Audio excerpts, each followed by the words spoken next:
Thank you, Amy. Thank you, Mayor Bowers. Thank you for being here and welcoming me here. I'd like to thank your legislators, State Senator John Edwards, Delegate Ansley Ware, thank you, and Vicki Cranwell, the chair of the Virginia Democratic Party, who is going to lead with your help this state into the Democratic column for the first time in more than 40 years.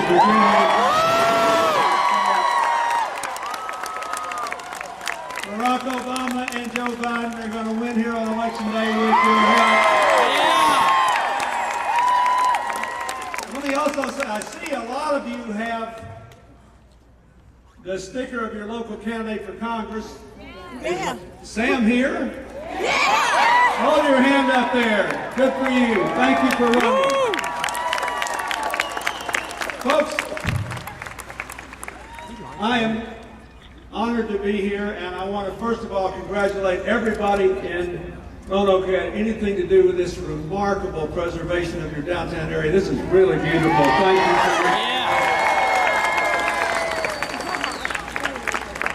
I want to tell you that I have just come from Scranton, Pennsylvania, where I was there with Hillary and Joe and Jill Biden for a big rally. And I want to tell you that first we're going to win Pennsylvania big.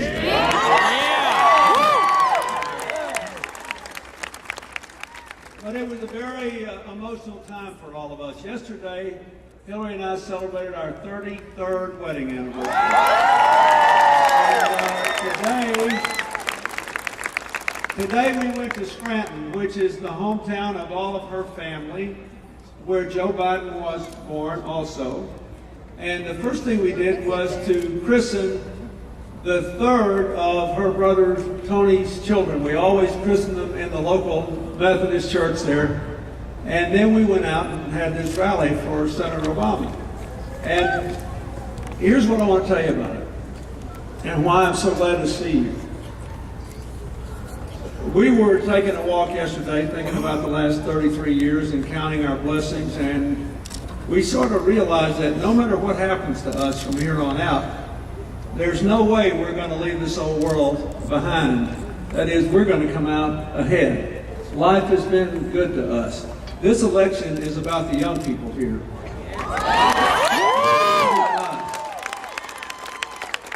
And I have been, frankly, so upset about some of the developments of the last month, I could scream. Now, I know it's good politics for us. You know, the administration keeps plowing an Uzi's worth of bullets into the McCain-Palin ticket every time they have something else go on. But this is really troubling to me, and it should be to you. But it makes the case for why it is so important that we get every vote we possibly can for Senator Obama and for Senator Biden and for the people running for the House and the Senate who will support their policies. Because we have three big things to do now. We've got to repair this financial system and make it work for ordinary people. We nearly got to the place where you wouldn't have been able to go down to Sears and buy a refrigerator or a television on an installment plan. We had one of our major retailers with nationwide stores selling a service organization paying 6% interest to borrow money overnight to finance the opening of all of its stores the next day because they were scared to keep enough money in the bank in any of these towns to do it. We can't live like that. We can't go into the Christmas season like that. No. And you hide and watch. When Barack Obama wins this election, there'll be a big upsurge in confidence. People will settle down, and we'll have a good holiday season.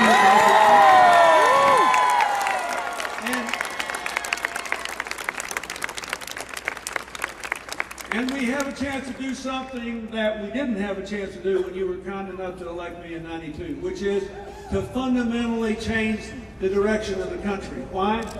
Because the country turns to us, Democrats, when they get in the ditch. Because when you're in a ditch and you got to get out, you don't have time to vote on all that hyperventilated issues that the Republicans always do so well on.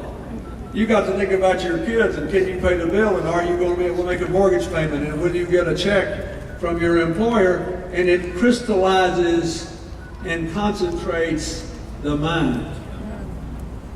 And that's where America is today. But when I was elected, people blamed my predecessor, but not the ideas on which their whole deal was founded. Why? Because it was not until President Bush was elected with a Republican Congress that the American people had a chance to see for 6 years what they had been advocating for 30 years and what life would be like if they really got to do what they always said they were going to do.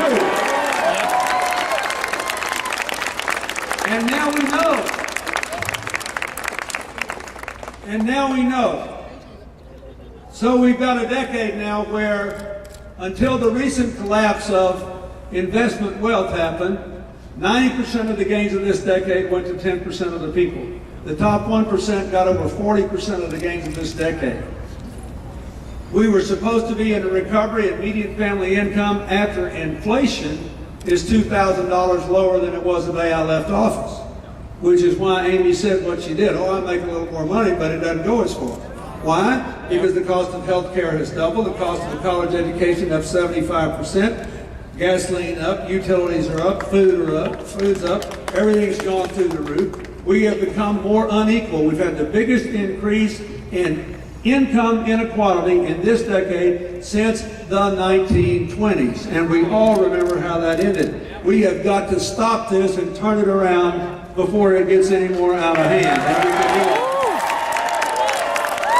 And look,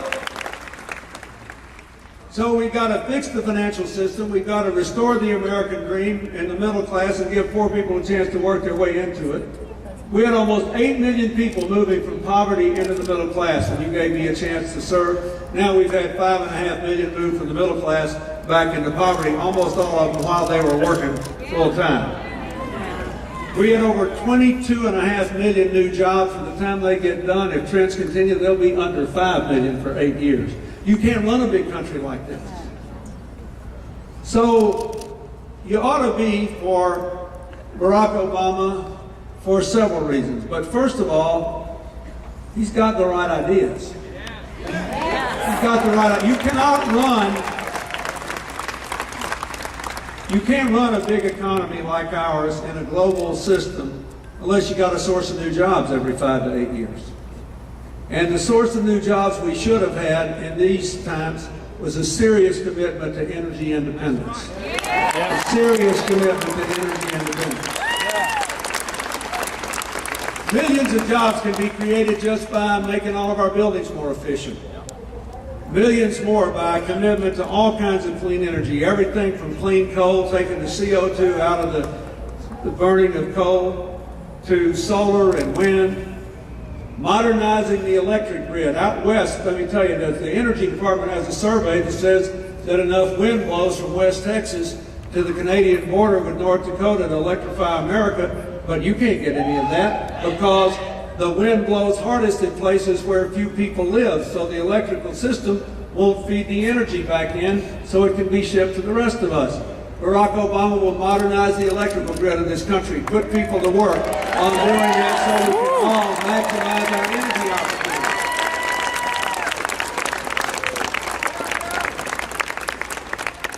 And I can give you lots of other examples, but I'm telling you that Amy said that he used the figure 5 million new jobs. Hillary used that figure, but I'm not running for anything. So I have no incentive to overstate, right? 5 million won't touch it. If we get serious, they have been conservative. We will blow the lid off this economy and we'll have more prosperity the next 8 years than we did when I served if we make a serious commitment. Yeah!